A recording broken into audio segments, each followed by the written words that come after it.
2024 हे वर्ष निवडणुकांचं आहे।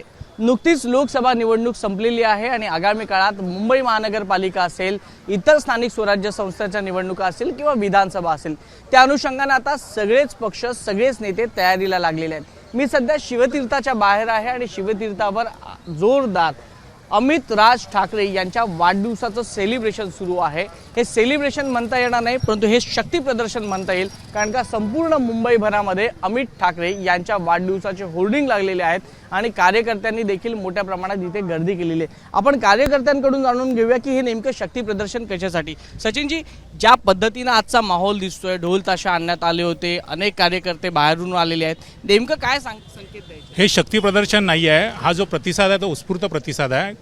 कारण का सन्माननीय राजसाहेब आणि अमित साहेबांना विद्यार्थी सेनेचा अध्यक्ष बनवल्यापासून आणि पक्षाचा नेता बनवल्यापासून विद्यार्थ्यांचे जे प्रश्न होते ते अमित साहेबांनी 100% मार्गी लावलेले आहेत। त्यामुळे हा विद्यार्थ्यांचा उत्स्फूर्त प्रतिसाद आहे। काल तुम्ही बघितलं असेल, मराठवाड्या वाड्यावरनं, विदर्भामधनं, पश्चिम महाराष्ट्र, उत्तर महाराष्ट्रामधनं सर्व विद्यार्थी वर्ग असतील, पदाधिकारी वर्ग असतील, हजारोच्या संख्येने इथे अमित साहेबांचा वाढदिवस साजरा करण्यासाठी आले होते।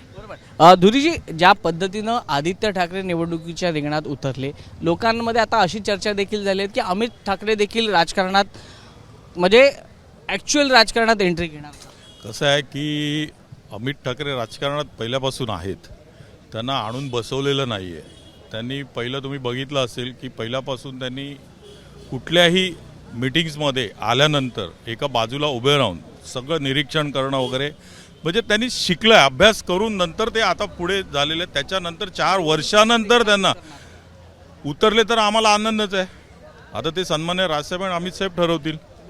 एक चर्चा अशी देखील आहे की ज्या पद्धतीचं सध्याचं शक्ती प्रदर्शन केलं जात आहे, होर्डिंग्स लावले जात आहेत, आगामी काळात निवडणुका होऊ घातलेल्या आहेत, त्याचं कुठल्या तरी एका निवडणुकीत अमित ठाकरे उतरतील अशी चर्चा सुरू झाली। हे आम्हाला संपूर्ण महाराष्ट्र सैनिकांना त्याची अपेक्षा आहे की माननीय अमित साहेब ठाकरे यांच्यासारखं नेतृत्व जे आज रस्त्यावर उतरून विद्यार्थ्यांसाठी, तरुणांसाठी काम करतं आहे, हा आवाज कुठेतरी विधानसभेत गेला पाहिजे। आणि नक्कीच महाराष्ट्र सैनिक त्या पद्धतीची तयारी पूर्ण महाराष्ट्रामध्ये करत आहेत। आत्ताच शिवतीर्थावर मान्य साहेबांनी गुढीपाडव्याच्या सभेमध्ये सांगितलं की येणाऱ्या विधानसभेच्या तयारीला लागा, त्याप्रमाणे सगळे महाराष्ट्र सैनिक सज्ज आहेत। धन्यवाद आमच्याशी बातचीत केल्याबद्दल। त्यामुळे अमित ठाकरे आता आगामी काळात निवडणुकीत उतरणार का हे देखील पाहावं लागेल। कॅमेरा पर्सन अजित शिवदरकर, वैभव बरब, एबीपी माझा, मुंबई। एबीपी माझा, उघडा डोळे बघा नीट।